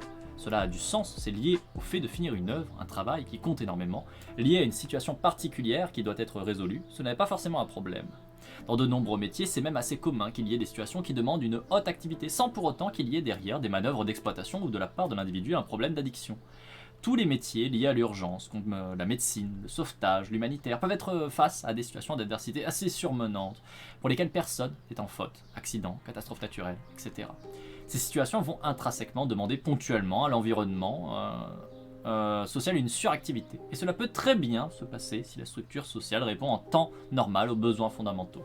Alors elle saura apporter les moyens de faire face à ces moments d'exception, saura adapter les conditions pour éviter le maximum de dommages et pour œuvrer à des résultats les plus humains possibles sur l'ensemble des personnes. Par contre, si la structure sociale est déjà bien atteinte par les extrinséquisations de la pseudo-liberté, de l'autoritarisme, alors oui, la situation d'urgence tourne vite à la catastrophe et devient ingérable, surmenante, sapante. Qui dit empuissantement responsabilité dit aussi défi de beaucoup plus grande envergure que le cadre du travail salarié habituel où il s'agit juste d'obéir, de faire ses heures et de rentrer chez soi. Il peut arriver que l'équipe ait déjà le maximum de patients, mais une personne peut arriver et lui demander de s'occuper d'un proche en phase terminale. C'est à eux de décider ce qu'il convient de faire. Il n'y a pas de chef pour régler la question à leur place. Ainsi, ils peuvent être face à des situations et des décisions à prendre beaucoup plus complexes que s'ils n'avaient été que dans une entreprise classique. Être sans responsabilité peut être parfois perçu comme un confort, dans le sens où il n'y a pas d'énergie mentale à consacrer à résoudre des problèmes complexes, où on laisse à d'autres la responsabilité et les décisions. Pour ceux qui a goûté à la responsabilité, au fait de réussir à résoudre des problèmes complexes, ce confort n'en est plus un, mais est plutôt synonyme de potentiel ennui. C'est sans doute lié au besoin de compétence, à la responsabilité. Et le problème à résoudre ne font peur et ne sont lessivants que lorsqu'on n'a pas l'habitude d'œuvrer de la sorte. Plus il y a compétence, expérience, plus une solide intelligence collective est permise, avec des moyens mis à disposition. Alors plus ces problèmes seront perçus comme intéressants, plus les personnes y verront aussi les immenses bienfaits qui adviennent lorsqu'un problème complexe est résolu. Et que ce soit pour soi ou pour les autres. Les milieux... Ah merde, j'ai plus le terme. En gros, c'est quand ce sont des milieux qui sont non pas centrés sur toi et tes besoins, mais sur les besoins construits socialement, imposés socialement, etc. Donc des besoins qui viennent de l'extérieur, extrinsèques. Contrairement aux besoins qui viennent de l'intérieur, qui sont intrinsèques. Les attentes des promotions, des privilèges, des facilités de compartimentation, travail versus privé, de confort, du peu de choses à faire ou de choses déterminées par avance à faire, d'heures de travail et de tâches de travail fixes peuvent être donc frustrées par un système d'autogestion tel que Buurtzorg. Mais ces attentes sont-elles pertinentes lorsqu'il s'agit d'une vocation pleine, se voulant responsable et autodéterminée? On pourrait se dire qu'en conséquence, le système Buurtzorg ne peut convenir qu'à des personnes d'ores et déjà autodéterminées, à forte inspiration intrinsèque et de motivation intrinsèque pour leur métier. Donc, qu'il est peut-être peu performant en tant que système autodéterminateur, qui aide les personnes à s'autodéterminer, notamment parce que le recrutement par les équipes rejette les individus ayant des ambitions extrinsèques, vouloir être chef, superviser les autres, etc., ou ayant une faible autonomie. Cependant, 2/3 des infirmiers à domicile des Pays-Bas ont rejoint Buurtzorg Nederland, ce qui laisse à penser que les infirmiers ont majoritairement, de base, des aspirations intrinsèques, communes à Buurtzorg, et que l'inverse est plus rare. Même nos exemples extrinsèques le montraient. Beaucoup de gens arrivent encore à formuler et souhaiter vivre des buts intrinsèques, même s'ils étaient plongés dans des environnements tournés vers le profit. C'est-à-dire comme remplir la seule poche du mec qui possède la boîte. Oui et non. Extrinsèque, par exemple, ça peut être tout à fait le fait que tu as envie, ou en tout cas tu crois, d'avoir une maison, une belle voiture, une femme et un toutou. Parce que c'est le code social qui te dit que c'est ça le but de la vie. Tu dois avoir une petite famille hétéronormée, faire des enfants, faire une petite maison et avoir un chien. Voilà, je résume très très gros. Donc le but extrinsèque n'est pas forcément remplir les thunes, la poche du patron. Ça peut être quelque chose que tu as fait tien, mais qui n'est pas tien. Une croyance qu'on vient, alors que les chats c'est mieux, une croyance qu'on vient te faire accepter parce que justement, c'est ce qui est largement, on va dire, mis en avant par les valeurs transmises par les films, les séries, les livres, par les collègues, par la famille, etc., etc., etc. Donc ça, tout ça, ce sont des motivations qui sont extrinsèques, des motivations qui viennent vous être, on va dire, c'est pas imposées, mais qu'on vienne fortement vous influencer et vous faire accepter et prendre comme vôtre, alors qu'en fait, potentiellement, vous n'avez rien à péter. Peut-être qu'en fait, vous vous en battez les reins. Peut-être que déjà vous n'avez pas envie d'avoir d'enfants, peut-être que vous n'avez pas envie d'avoir de famille, peut-être que vous n'avez pas envie d'avoir de maison, peut-être que vous n'avez pas envie d'avoir de chien, peut-être que vous n'avez pas envie de faire tout ça, voilà, et peut-être que vous avez envie un petit peu, peut-être non, enfin bref, vous voyez l'idée. Ces attentes assez extra-secs, promotion, privilèges, compartimentation, peu de responsabilités, sont liées aux environnements extra-secs. C'est le minimum de justice que d'attendre d'être récompensé matériellement, de pouvoir fuir et récupérer de la vitalité dans le privé, notamment en ayant peu de responsabilités ou moins de tâches fatigantes, dans un environnement où la règle, le jeu est extra-sec. Il fonctionne de la sorte et tout comme un joueur de Monopoly attend de recevoir comme les autres ses billets à chaque fin de tour et s'énerve si une carte arbitraire l'en empêche, il est normal que les individus en viennent à avoir des attentes extra secs dans un environnement extra sec, car c'est la règle qui a été décidée pour tous. Les attentes extra secs ne naissent pas nécessairement parce que les gens les portent, mais parce qu'ils sont forcés de jouer dans ces systèmes. Et donc le minimum syndical attendu, faute de pouvoir tout révolutionner, c'est qu'ils soient rétribués comme les autres, qu'ils puissent jouer selon les mêmes règles que les autres. Mais s'ils avaient les moyens de changer l'ensemble du jeu et de ses règles, est-ce qu'ils concevraient le jeu qui a les mêmes règles et les mêmes attentes? Je n'en suis pas sûr. La pression sociale et familiale est souvent forte quand toi t'es à l'opposé de tout ça, n'est-ce pas? N'est-ce pas, n'est-ce pas? Clairement. Voilà aussi pourquoi il serait exploitant, injuste, manipulatoire qu'un environnement à but extra sec demande un niveau d'engagement, de flexibilité, de responsabilité de type Buurtzorg. Ce n'est possible que si les gens sont à tout point de vue libres, ont le maximum de pouvoir de décision et d'action tel qu'ils l'estiment juste et adapté, qu'ils ne sont pas des pions, que l'environnement social est tout au service de leur travail et non eux au service et bénéfice des encadrants de la hiérarchie. Or, une réelle autogestion et véritable environnement en puissant temps est plus rare que ce qu'on en dit la littérature, notamment la documentation sur les entreprises libérées, qui sont malheureusement bien souvent pseudo-libres. Cependant, si les buts sont réellement intrinsèques, si les règles sont fondées selon les buts, tout est différent. Et ces attentes n'ont pas vraiment lieu d'être, puisque le vécu est différent. Encore une fois, comme pour Favi, je pense que l'indicateur majeur d'une réelle aspiration intrinsèque, d'un vrai empuissantement des personnes, se voit par exemple à l'émergence de projets inattendus que les équipes mettent en œuvre, et de façon très surprenante, dont elles décident de travailler. S'en tenir à ces discours de dirigeants peut être très trompeur, car ils sont bien trop souvent inconscients de ce vécu sur le terrain, et peuvent croire en l'existence d'un système libre ou éthique pour leur entreprise, alors qu'en fait, la réalité est tout autre. Ici, à Buurtzorg, entre les témoignages des infirmiers et des infirmières, des patients, des patientes, on voit qu'il y a une continuité avec le discours des fondateurs, et que le fondateur ainsi que les quelques cadres font très attention à ne pas être dominants. Et là, c'est important à bien avoir ça en tête. Si vous avez une entreprise où votre patron il vous dit « Non, mais on est horizontal, TKT, on aime tout le monde, il n'y a pas d'obligation quelconque, vraiment, on est tous au même niveau. » Mais que factuellement, il garde le contrôle, il garde le pouvoir décisionnaire, il peut faire ce qu'il veut. Vous n'êtes pas dans un système libre. Vous êtes dans un système qui est pseudo-libre. On vous fait croire que c'est libre. Tant que vous allez dans le même sens que la direction, vous êtes libre. Mais à partir du moment où vous allez vous opposer, vous ne serez plus libre. On vous empêchera, on vous dira non, c'est pas possible. Et c'est bien ça où il faut faire attention, c'est que très souvent, très largement, vous avez des patrons de gauche. Voilà, attention, patrons de gauche. Qui vous disent oui, moi j'ai à cœur d'être sur un fonctionnement horizontal. Je tiens beaucoup à ne pas mettre vraiment les collaborateurs dans un statut de subordonné. Nous sommes une équipe ensemble, etc. Oui, sauf que ça reste le mec qui décide en fait. Ça reste le mec qui décide et qui te dit que contrairement, si t'as pas envie d'aller dans cette direction, il te dira, il va te mettre tège, gros, bien comme il faut. Il va te dire non, ta gueule. Ta gueule, tu te tais, tu te fais petit, voire je te vire. Du coup, on n'est pas libre. Vous êtes libre que tant que vous êtes dans le même sens, donc vous êtes pseudo-libre. Le moment critique où t'es noir, bosse en hosto, et athée, et veut pas de gosse. Ah là là, tu as bien choisi. Les entreprises qui donnent de la bouffe et des pauses de 1h30 et des salles de sport. Voilà, les fameuses, hein, on les connaît. Oui, mais attendez, on est vachement une entreprise proche des autres. on a mis un baby-foot. Quand même, on est trop sympa. On est trop sympa. Vous avez vu le baby-foot? Il est neuf. Ouais, il est neuf et il est alors haut de gamme, hein, quand même. Hein. Sacré baby-foot. Hein. Que de liberté dans notre entreprise. Hein. On est tous une famille. Hein. Allez, va retravailler s'il te plaît quand même. Reste pas trop devant la caméra. Laisse-moi la place. Là, c'est un peu ça, donc on connaît, je pense qu'on connaît beaucoup. Hein. Et encore une fois, je pense que Icar pourra confirmer, hein, parce que du coup, clairement, tu es quelqu'un... Ah, ça, c'est milieu de la tech aussi, oui. Alors, moi, je suis passé, comme je vous disais, dans le privé et dans le public, dans le soin. Donc je pense que Icar, tu as peut-être vu ça aussi. Je sais pas si tu as travaillé plutôt dans le public ou plutôt dans le privé.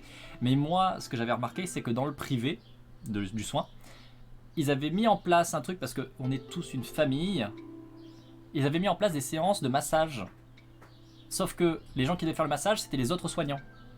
Et c'est marrant parce que il y avait des gens qui participaient jamais, ni au massage, ni ne faisaient les massages. Bah, c'était tous les cadres.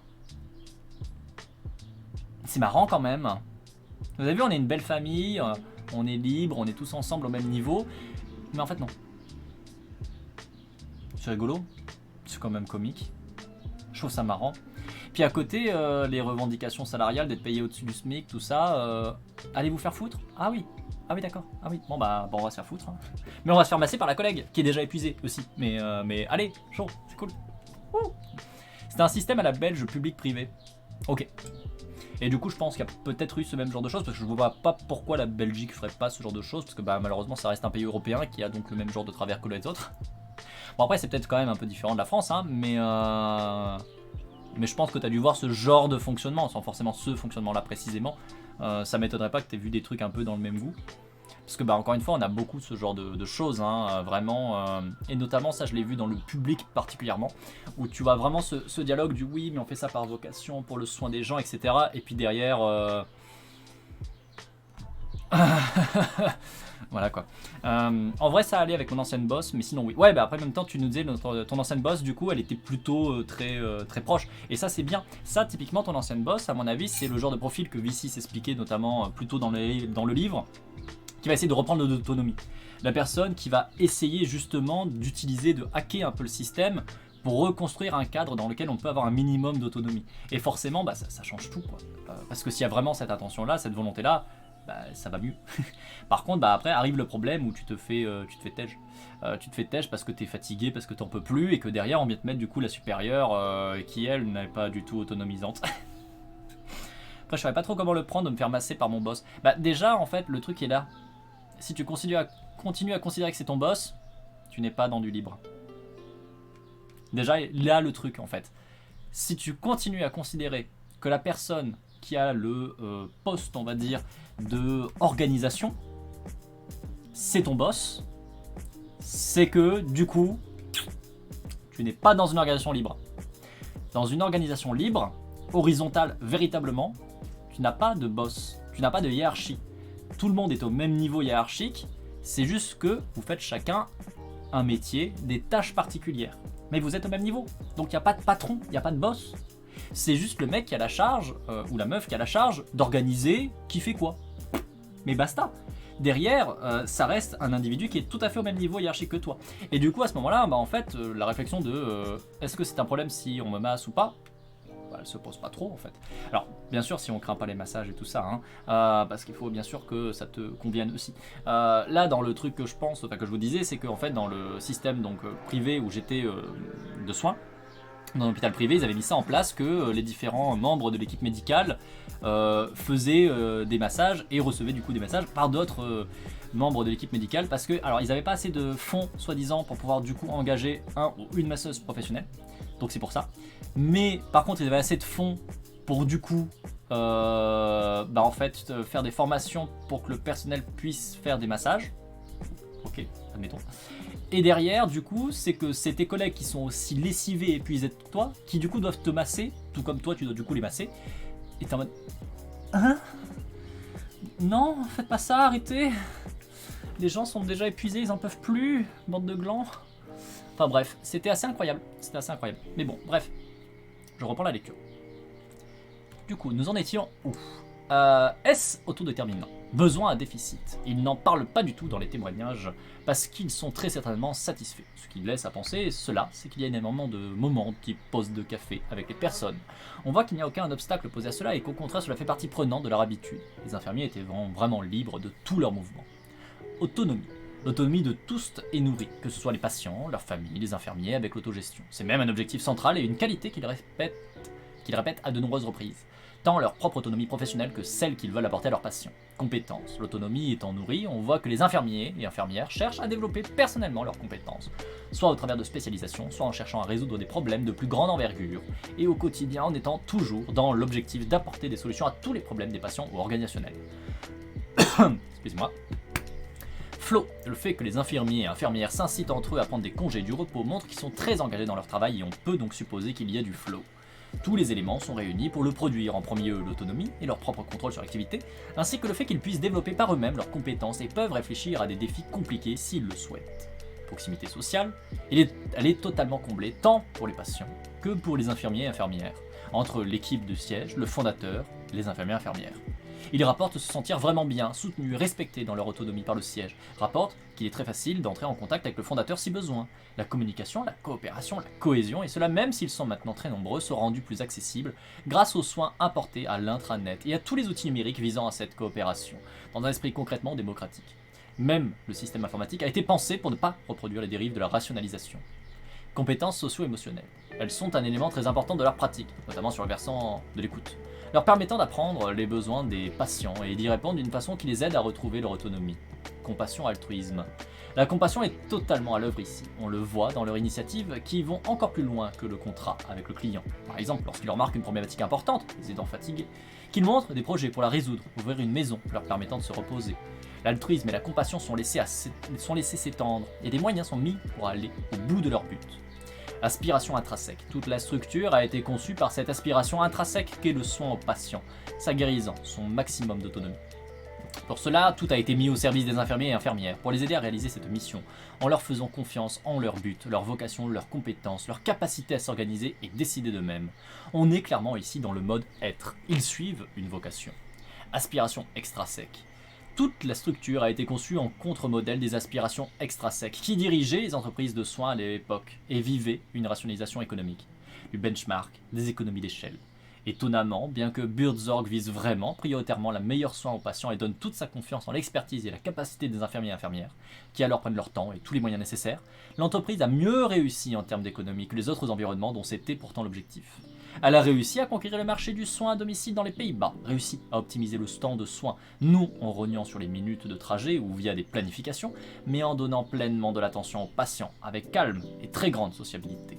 Elle va au-delà d'un simple miroir négatif de ce que font les environnements extra-secs. Elle les a vaincus à plate couture. Elle a montré par l'exemple que leur pratique était un échec complet à tous les niveaux. Mais elle l'a fait sans absolument aucune compétitivité capitaliste, ni esprit de concurrence, avec au contraire un esprit de coopération, son fondateur allant même jusqu'à conseiller gratuitement son concurrent, Buurtzorg partageant tout son savoir à qui le souhaite. C'est une victoire qui est parfaitement intrinsèque, et ça c'est encore meilleur. Ça c'est encore meilleur. Ils ont même pas cherché à les battre, il n'y a même pas la logique de les battre, ils s'en foutent. Ils veulent juste apporter du soin, point. Et c'est comme ça qu'ils viennent laminer toutes les entreprises capitalistes. Et ça, c'est vrai qu'il y a quand même un petit chais. Hein. Il y a un bon petit chais qui vient se dégager et t'as envie de dire or j'en suis rien. Oh là là.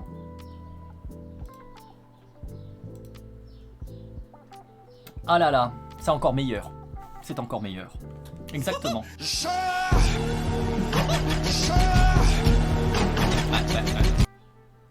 Ça met du baume au cœur, hein. Ah, ça fait du bien. Oh, ça fait du bien. Hein. La motivation intrinsèque. Ah, l'alerte avait planté sur la fin. L'alerte a planté sur le fin. Il y a eu un petit décalage au milieu de l'alerte. C'est pas grave. Motivation intrinsèque, là aussi c'est le moteur premier de la pratique. C'est d'ailleurs ce qui motive les infirmiers et infirmières à rejoindre Buurtzorg, parce qu'ils veulent pouvoir exercer pleinement, selon leur motivation première, leurs idéaux intrinsèques. C'est également ce que peut poser éventuellement problème, car les personnes sont tellement motivées qu'elles peuvent s'oublier et trop travailler, mais les collègues veillent les uns sur les autres.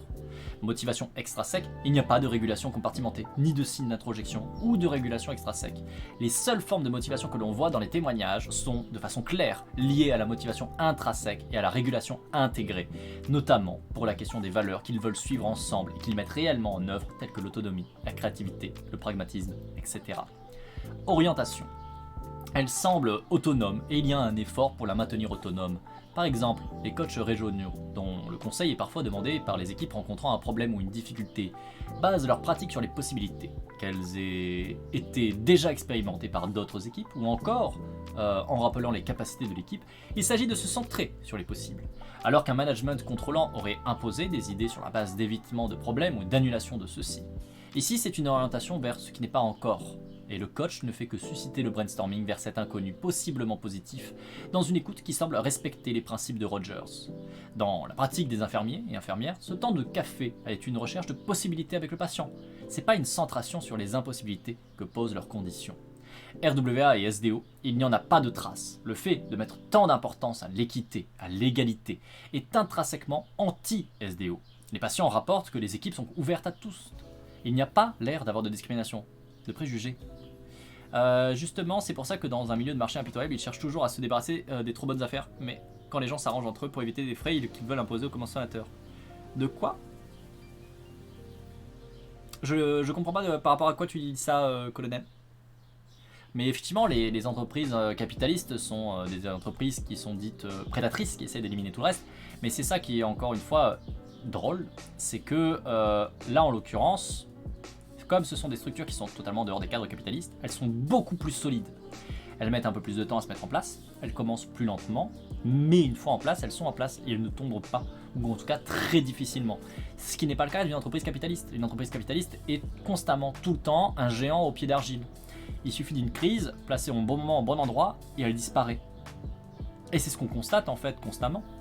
C'est qu'on constate constamment. Soumission à l'autorité. Elle est absente. Les équipes décident et refusent parfois la demande du fondateur. Les coachs et le siège s'organisent de façon à ne pas retomber dans un mode directif, s'empêchent de l'être. Conformisme et pression horizontale. Il n'y a pas l'air d'avoir de pression à la conformité. Au contraire, la créativité semble être un principe très important pour eux. Ils inventent de nouvelles solutions. Ils ont des pratiques sociales joyeusement anticonformistes. Se déguiser, faire la fête avec le patient, aller voir le patient pour rien, si ce n'est pour un échange social sympathique. Si on le compare au faux self professionnel. À la place des pressions horizontales, on a plutôt entre pairs un soutien mutuel, une coopération, une entraide, un respect de l'autonomie et des besoins de chacun. Il y a comme un principe de ne pas s'améliorer mais plutôt flinguer celui qui est meilleur. Oui, effectivement, ça c'est quelque chose qu'on a déjà vu et dont je vous ai déjà parlé, notamment dans une lecture précédente qui était sur les planeurs, donc un métier d'encadrement à distance d'un emploi que tu ne connais pas, que tu ne fais pas à la base, mais que pourtant tu encadres quand même. Et c'est justement ce qu'on constate en fait quand on met en place le benchmarking, ce côté très prédateur, comparaison et comment dire... compétitif, ce qu'on constate, c'est qu'en fait, il est bien moins coûteux et bien plus rentable de s'aborder autrui que de s'améliorer. Et c'est ce que fait du coup le monde capitaliste. Et c'est pour ça que le monde capitaliste n'est absolument pas un monde qui permet l'innovation, qui permet l'évolution, etc. Parce que c'est un monde qui passe bien plus de temps à se taper dans les pattes, à se taper les uns les autres, que à s'améliorer en fait, ou à améliorer les choses en général, tout simplement. Conclusion. On arrive à la fin. On arrive à la fin. Conclusion, résumé des facteurs d'autodétermination ou de détermination des environnements sociaux. Nous voici arrivés à la fin de notre voyage de la théorie de l'autodétermination. Voici donc un résumé de tous les facteurs, conditions posées par un environnement social, institution, école, travail, famille, relations, mode associatif, groupe dans lequel l'individu vit, etc., qui favorisent l'autodétermination ou l'unissent selon les théories de l'autodétermination vues de base. Recommandation de la SDT pour viser à l'autodétermination. Ce qui aide à l'autodétermination et au bien-être des individus dans les environnements sociaux, environnements donc autodéterminants. Il faut viser le bien-être, il faut viser le comblement des besoins, il faut chercher à ce que les individus soient autodéterminés, puissent s'émanciper grâce à nos apports ou être libres dans la structure, viser la préservation, le développement, le maintien de la motivation intrinsèque, la régulation identifiée, intégrée, l'orientation autonome, la motivation pour les activités, comportements sapant les besoins des autres de soi. Formuler, transmettre, encourager, nourrir les buts et aspirations intrinsèques, montrer les possibilités liées, les possibilités de la situation. A contrario, ce qui empêche l'autodétermination contribue au mal-être, pousse les individus à être des pions dans les environnements sociaux, les environnements contrôlants. Viser le mal-être, viser la frustration des besoins pour mieux déterminer son comportement et ses idées, chercher à déterminer totalement les individus, à avoir un contrôle total sur eux, l'orientation contrôlée, impersonnelle, pas de motivation intrinsèque, introjection, régulation externe, amotivation pour les activités, comportement nourrissant ses besoins ou ceux des autres, formuler, transmettre, encourager et nourrir des buts et des aspirations extrinsèques, éliminer et nier les buts intrinsèques, monter des impossibilités et les contrôles de la situation. Voilà, très bien. Alors, concevoir un environnement qui favorise l'autonomie. Transmission autonome des limites, pas de langage contrôlant, reconnaissance des sentiments négatifs, justification rationnelle, pro-social des limites. Proposition et soutien de vrais choix, pas simplement des options interchangeables. Fournir des explications claires et rationnelles. Permettre à la personne de changer la structure, le cadre, les habitudes, si cela est un bienfait pour tous. Ne pas condamner les prises d'initiative. Le modèle doit être horizontal, autogouverné, en appuyant sur le pouvoir constructif de chacun. Pour concevoir un environnement contrôlant, il faut des punitions, il faut la transmission contrôlée des limites, le langage est contrôlant, on dénie les émotions, on ne fait pas de justification. La récompense doit être conditionnée à la performance ou à d'autres conditions arbitraires. La mise en compétition, et qui menace notamment du coup l'ego. Il faut mettre en place une surveillance, on peut notamment penser à des notes, qui encore une fois vont du coup menacer l'ego. On peut penser à des objectifs imposés en temps limité qui induisent une pression. On peut donc appuyer par là en plus sur la comparaison sociale. On peut faire des évaluations qui vont encore une fois menacer l'ego. On peut faire un modèle de pouvoir hiérarchique en insistant fortement sur son pouvoir dominant et versus dominé. Chaque fois, on voit qu'il y a un côté qui est mieux quand même. Concevoir un environnement qui favorise la proximité sociale. Il faut faire confiance, il faut se préoccuper sincèrement des soucis aux problèmes de l'autre. Il faut dispenser de l'attention et du soin, il faut exprimer son affection, sa compréhension. Il faut partager du temps ensemble, il faut savoir s'effacer lorsque la personne n'a pas besoin de nous, il faut écouter. Concevoir un environnement niant le besoin de proximité sociale ou uniquement de façon conditionnelle, il ne faut jamais faire confiance, il faut être condescendant, exprimer du dédain envers les personnes, il faut terrifier les personnes, il faut montrer de l'indifférence pour les autres, il faut instrumentaliser ses relations, il faut empêcher les liens entre les personnes de se faire, il ne faut pas hésiter à utiliser de la comparaison sociale, et il ne faut pas du tout hésiter à s'appuyer sur des mécanismes d'inflation de l'ego, jouer sur l'orgueil, la fierté d'avoir dépassé autrui. Ça donne pas très envie quand même. Il y a vraiment un des deux côtés du tableau qui donne pas très envie. Il y avait aussi du changement de choses qui fonctionne pour juste y ajouter du contrôle entre le fait de pointer et remplir des formulaires, badger et devenir une donnée dans le logiciel où tu te connectes et déconnectes.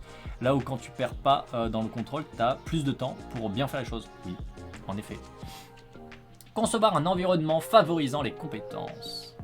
Être clair sur les procédures, la structure, les attentes. Laisser à disposition des défis, des tâches optimales, adaptables à chacun. Donner des trucs et astuces pour progresser, permettre l'auto-évaluation. Si besoin, proposer des récompenses, surprises et congruentes. Donner des feedbacks informatifs, positifs ou négatifs, mais sans implication de l'ego. Concevoir un environnement défavorisant la compétence et n'orientant que la compétence via la performance. Il ne faut pas communiquer d'attentes claires, il ne faut pas donner de structure ou procédure concernant des choses à faire. Il faut donner des tâches et des défis qui sont inadaptés aux compétences des personnes, voire impossibles à réaliser. Il faut seulement évaluer en fonction de la performance. Il faut donner des feedbacks qui menacent directement l'ego de la personne. Ne pas hésiter à utiliser l'humiliation et la comparaison sociale. Il faut donner des feedbacks qui sont relativement flous et sans trop d'informations. Il faut traduire les réussites et échecs en termes internes allégeants. Tu es ce que tu réussis. Et uniquement ça. Et tu es ce que tu échoues aussi. Voilà, uniquement ça. Il faut faire des feedbacks positifs pour quelque chose de trop facile. Il faut valoriser des signes extérieurs superficiels de réussite. Ça donne envie. J'ai transformé ensuite ces savoirs en quêtes, car on peut difficilement appliquer ces conseils sans se heurter à des obstacles parfois importants. Ces obstacles peuvent voir un ennemi l'autodéterminé ou les démarches d'autodétermination. D'autres obstacles peuvent détourner les savoirs pour en faire des outils nourrissant des buts extrinsèques masqués. Il me semblait important de montrer comment on pouvait se confronter ou créer malgré ces difficultés, comment on pouvait dépasser le désespoir ou le cynisme que génèrent ces obstacles pour tenter de nouvelles possibilités, et enfin, comment certains avaient réussi à créer de l'autodétermination, que ce soit à travers des transformations, des confrontations, des constructions concrètes. Je me suis senti très limité par le fait que nous soyons obligés de voir les choses les unes après les autres et non pas d'un coup simultanément, comme si nous avions d'une traite une immense lasagne ou que nous ne puissions absorber d'un coup une carte complexe avec tous les lieux et ses liens entre eux. Ce savoir me semblait superposé sur plusieurs dimensions, connecté de mille liens, se répondant les uns et les autres. Comment parler de ça dans un livre sans trahir cette interconnexion fondamentale, cette superposition, cette structure qui n'a rien de linéaire et qui demande à être jouée d'avant en arrière, par saut, par exploration, traversée par un ascenseur ou que sais-je encore. Une chose après l'autre me semblait être à la fois une tâche considérablement limitante et un défi phénoménal pour ranger ce livre, ces thèmes, qui nécessiterait une structure beaucoup plus vaste. J'ai opté donc pour cette espèce de voyage. La base nous donne une quête, mais celle-ci rencontre un obstacle auquel on peut se confronter, se transformer ou construire un contre-exemple. C'est très certainement imparfait, parce qu'on l'a vu, toutes les quêtes sont pleinement reprises dans chacune des constructions. Toutes sont transformatrices, tout comme les obstacles sapent souvent toutes les quêtes. Pour résumer ce voyage, j'ai donc mis ici des quêtes, des obstacles particuliers qu'elles peuvent rencontrer, mais j'ai rassemblé en un bloc confrontation, construction et transformation, colonne libération. Les extensions s'y sont mêlées aussi. Je n'ai pas remis les apprentissages de la SDT afin de ne pas faire de répétition, mais évidemment, on pourrait les y ajouter. Et donc là, vous avez un tableau qui résume un petit peu tout ce qu'on a vu, qu'est-ce qui est en relation les uns avec les autres. Je ne vais pas forcément vous relire tout ça parce que c'est un peu tout l'intérêt de toute la lecture qu'on a fait depuis le début. Ça fait 1 an et demi quand même qu'on lit ça. 1 an et demi. Bordel. Et là, je crois que ça y est, hein, c'est la fin. Hein. C'est la fin. C'est la fin, les amis. Un dernier mot. Il m'est difficile d'écrire cette conclusion, que j'estime ne pas m'appartenir. C'est à vous de conclure et je ne peux, ni ne veux, ni imaginer, ni dicter quelconque mot qui finirait cette somme d'informations. Mon rôle de messagère me tient à cœur. En tant que messagère, mon travail est fini. Les informations sont maintenant vôtres, à vous de décider si vous les oublierez, les transmettrez, les augmenterez, les transformerez, les rejetterez, les mettrez à l'épreuve du réel ou du virtuel, ou tout ce que vous estimerez juste à faire avec. Ce chemin vous appartient. Pour le dire franchement, j'ai confiance en vous. L'expérience de plusieurs années à vous transmettre des informations via Hacking Social m'a appris que certains d'entre vous se saisiront du savoir, le transformeront, l'exporteront à des domaines que je ne peux même pas imaginer d'une concrète façon qui me dépasse totalement. La surprise, l'émergence est sans doute possible pour cet ouvrage également. Peut-être n'en aurais-je jamais vent, peut-être moi-même je perdrai espoir un temps. Mais à l'heure où j'écris cette conclusion, en 2021, j'ai envie d'y croire, à ce qu'on puisse se mettre en puissance. J'ai envie de croire tout particulièrement à cette citation de Desi et Ryan, que j'avais déjà mis en introduction. Être authentique et bienveillant, vivre une vie eudémonique, implique des efforts et de l'engagement. Cela implique de se prendre en responsabilité. Ce n'est pas toujours facile, et en fait, cela demande des actes quotidiens de courage. Engager notre capacité d'autonomie signifie souvent résister et se réorienter face aux tentations, face aux pressions culturelles, face aux forces de contrôle intérieur et extérieur. Un tel courage peut être réuni. Un tel courage est le plus efficacement mobilisé avec le soutien et la coopération des autres. Ainsi, en agissant avec une compréhension des déterminants et des obstacles, nous, en tant qu'individus, pouvons nous joindre à d'autres pour faire une différence significative en créant des conditions qui facilitent la satisfaction des besoins psychologiques fondamentaux de nos foyers, écoles, lieux de travail, environnement naturel, ainsi que dans nos cultures et systèmes politiques. C'est à cet égard que nous espérons que le vaste cadre philosophique et scientifique de la SDT fera avancer la cause, la préservation, l'épanouissement de l'humanité et sa seule maison, la Terre. Faute de pouvoir conclure, car le mot final sur l'autodétermination vous appartient, je saisis cette conclusion pour vous remercier du fond du cœur. Sans votre soutien, sans votre écho, sans votre résonance, à travers ces années à vous écrire, je n'aurais jamais eu la force d'écrire cet ouvrage que j'ai vécu comme mon Everest personnel, avec toute la terreur, la petitesse que l'on ressent face à la montagne grandiose qu'étaient ces sources merveilleuses à marier. Merci, Vici Saxo. Et ben voilà, ça y est, c'est la fin. Nous avons fini. Nous avons le mot de fin. Le mot de fin qui est « Vous avez le mot de fin ». C'est pas mal. Merci beaucoup déjà, du coup. Voilà. Il y a des remerciements, donc effectivement il y a des remerciements pour tous les gens qui t'ont aidé à faire ça. Mais moi je tiens à te dire merci à toi. Merci beaucoup. Je pense que c'est peut-être une forme de réappropriation du coup de ce que tu as fait justement, de comment est-ce qu'on pouvait mobiliser toutes ces informations que tu nous as données pour les retransmettre, les remâcher, rajouter des choses. Je sais pas si c'est quelque chose de bien que j'ai fait, mais voilà, ça y est, c'est fait, on a fini. On a fini après 1 an et demi de lecture. Merde, on a fini après 1 an de lecture. Maintenant je lis quoi moi? Qu'est-ce que je fais? Ça fait beaucoup. Ça a l'air un peu manichéen comme tableau, d'un côté tout le monde se déteste et de l'autre côté tout le monde a tout le temps envie de se démoitier de l'affection, pas si simple en pratique. C'est pas un tableau manichéen, colonel, c'est comment est-ce qu'on peut mettre ça en place? D'un côté idéal et d'un côté du coup idéal pour le côté opposé.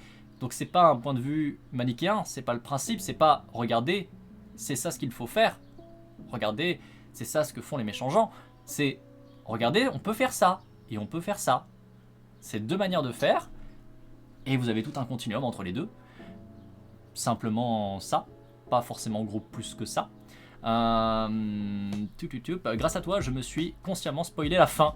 Ça fait un moment aussi que j'ai commencé le livre, mais cette année, j'ai du mal à me mettre à la lecture en général. Alors, je répète pour les gens qui sont jamais intéressés, vous avez toute la lecture commentée que j'ai faite, donc depuis 1 an et demi, qui est disponible sur YouTube. Alors évidemment, à l'exception d'aujourd'hui. Je crois que j'ai pas encore mis non plus les VOD de la semaine dernière, mais vous avez l'entièreté sinon de la lecture qui est disponible si vous n'avez pas vraiment l'envie de de le lire vous-même, que vous préférez avoir juste à écouter, avec du coup encore une fois une lecture qui est commentée. Donc ça c'est le petit problème, c'est pas une simple lecture, je fais une lecture commentée, je reviens dessus, je partage des choses, etc. Mais si ça vous intéresse, n'hésitez pas pour le coup, voilà, si ça peut vous plaire, c'était cool. Là on a lu 617 pages. On a lu 617 pages en tout et pour tout, ce qui fait quand même beaucoup, hein, mine de rien. Ce qui fait quand même beaucoup. Je viens de terminer de mettre en e-book mon dernier dossier de 200 pages et des brouettes, mais bon, il n'est pas pensé en livre. Je fais ça sans faire gaffe. J'aime bien le oups. Oups. Oh, j'ai fait un petit dossier de 200 pages. Oui, bon, j'ai glissé. C'est pas ma faute, ça s'est fait tout seul. C'est quand même un sacré travail, hein. Quand même un sacré travail. En vrai, c'est plus compliqué que ça, mais ça définit surtout des tendances dans des cadres mis en place. En général, le cadre favorise des tendances. Il y a déjà des délateurs dans mon ancienne... Mais mon ancienne chef avait des entretiens chill avec les gens, comprenait le contexte familial des gens. L'autre qui correspondait au cadre négatif a fait sauter en 2 mois un collègue souffrant de troubles anxieux et bipolaire, a viré un collègue qui était des fois fatigué, mais père d'une femme et une femme handicapée à charge. Ouais. Encore une fois, c'est pas un livre qui vous dit la société elle fonctionne comme ça et puis c'est tout. Ce n'est pas le but de la science. Si vous partez du principe que la science va vous prescrire comment ça doit fonctionner, vous n'avez pas compris. Voilà, je vous le dis, vous n'avez pas compris la science. Enfin, les sciences d'ailleurs. Les recherches qui sont faites par toutes les personnes qui travaillent dans les différents domaines scientifiques cherchent à décrire le réel. C'est-à-dire qu'on essaye de voir comment ça marche. A priori, ça marche comme ça, on pense, mais on n'est pas sûr, mais on pense que c'est comme ça. Et là, c'est ce que fait cet ouvrage. Cet ouvrage te dit, regarde, il y a 7 manières de fonctionner qui existent. Il y a d'autres manières de fonctionner qui existent aussi, de fait, on constate. On peut estimer que peut-être que nous, ça nous correspondrait plus de faire telle ou telle manière, mais c'est une boîte à outils. C'est pas regarde, tu dois faire ça, c'est pas un code à respecter. C'est vraiment l'idée de peut-être que ça peut m'être utile et peut-être que du coup je peux l'utiliser. Et peut-être que je peux l'utiliser de telle ou telle manière. Ou pas. Encore une fois, on est sur un état des lieux d'outils. Regardez, il y a ces outils-là qui existent. Le monde fonctionne a priori sur ces bases-là. On pourrait aller vers telle ou telle autre base. Regardez, ça existe, par exemple. Est-ce que tu as envie ou pas? Si tu as envie de tester, tu peux essayer de faire ça. Ça ne veut pas dire que tu vas réussir. Parce que, encore une fois, la méritocratie n'existe pas. C'est pas parce que tu veux que tu peux, malheureusement. Mais tu peux essayer de pousser vers ça. Par des petits moyens. Ou des plus gros moyens, selon les positions que tu as, etc. Donc on est vraiment dans cette optique-là. Il faut vraiment pas l'oublier. Les sciences ne vont jamais vous dire qu'est-ce qu'il doit être fait. Après, la mise en pratique passerait par la technique. Mais il y a de la technique tout au long du livre.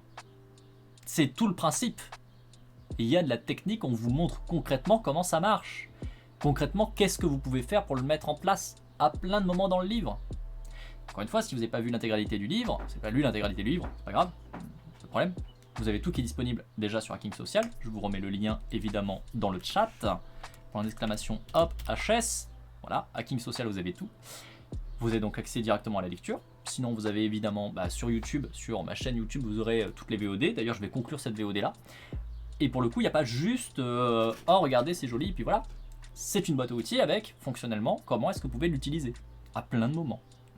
Ce bouquin, c'est juste une boîte à outils. On pioche dedans le truc qu'on a besoin si on veut ou pas, exactement. Mais les sciences de base sur des faits, du coup, il n'y a qu'à suivre, non? Faut que tu arrêtes de rester avec des gens d'une qualité discutable. J'ai un lecteur qui m'a dit que ça l'avait sorti de l'impuissance acquise et qu'il avait réussi à arrêter de fumer. C'est trop cool, c'est très très très cool. Le pire, c'est que vraiment ça m'énerve parce que je fais des structures mieux quand je me dis que je fais un livre. Parce que je fais des structures mieux que quand je me dis que je fais un livre. Là, t'as mieux structuré que quand tu voulais pas faire un livre, que quand tu voulais faire un livre, c'est ça, si j'ai bien compris. Je sais pas si j'ai bien compris. J'en profite pour dire un grand merci à V6 pour ce livre. Au fur et à mesure de la lecture, il m'est déjà utile. Mais oui, et c'est ça qui est incroyable. C'est ça qui est vraiment incroyable. Je rattrape un petit peu. Tu cherches des pavés à lire? L'intégrale du Capital, l'horoscope du Figaro. Mais arrêtez. Mais arrêtez. Non, on fera pas ça. On fera pas ça. Effectivement, il est mis gratuitement hein, sur Hacking Social, on vous le redit. C'est en accès libre, vous pouvez donner si vous souhaitez. Moi d'ailleurs, je pense que quand j'aurai un peu d'argent, je vais me le prendre en version reliée, tout ça, tout ça. Je l'ai déjà acheté une fois, mais pour mon père. Parce que j'essaie de pousser mon droitos de père d'aller vers des choses plus autonomisantes, plus adéquates à bien plus d'un niveau, et de sortir d'un profil que je qualifierais assez facilement de RWA, clairement. Donc du coup je l'ai déjà acheté une fois, mais c'est vrai que je l'ai pas acheté pour moi. Je pense que je vais me le racheter et que probablement que je le mettrai du coup dans la bibliothèque un peu en présentation en avant parce que je trouve qu'il est vraiment cool. Je trouve qu'il est vraiment cool. Mais pour le coup c'est vrai que c'est important de rappeler, de vous le redire. Je pense voilà Vixis l'a déjà fait, mais je vais le redire encore. Vous avez tout le travail qui est fait par Shaika et qui est fait par Shaika. Tout le travail fait par V6 et Shaika est accessible gratuitement, que ce soit sur Horizon Gull, où les vidéos sont gratuites, ou sur Hacking Social, où vous avez tout un tas de dossiers et le présent livre, qui est accessible facilement. Voilà. Vous pouvez contribuer, si vous le voulez, pour le coup, parce que voilà, c'est bien d'aider les gens qui produisent du contenu et du contenu pertinent quand même, voilà. Mais vous avez strictement aucune obligation, puisque l'idée c'est justement de propager de meilleurs modèles, de meilleurs fonctionnements, etc. De se rendre compte de quoi nos sociétés sont constituées, de comment est-ce qu'on peut essayer d'amener vers du bon les uns les autres, ensemble, déjà dans notre vie, puis dans la vie des autres aussi si possible. Donc voilà, vraiment, faut pas rester sur le cadre basique, nul à chier, qu'un certain nombre de gens que je qualifierais de fafluenceurs soi-disant de gauche vous mettent en avant en vous disant « Ah, regardez, venez acheter mon livre ». Non, là, c'est pas l'optique. Si vous pouvez filer des thunes, je pense qu'elles en sont très heureuses parce que ça aidera à pouvoir vivre et c'est bien. Mais en soi, l'idée c'est de produire des cadres en puissantant pour vous tous. Et c'est quand même le truc qui est quand même bien, je trouve, à plus d'un terme, à plus d'un niveau. Et vous pouvez le mettre sur des sites de piratage, ça m'enchante. Et ça c'est beau. Et ça c'est beau. Bref, petite fleur de YouTube, on s'arrête là. À tantôt. Ciao ciao ciao.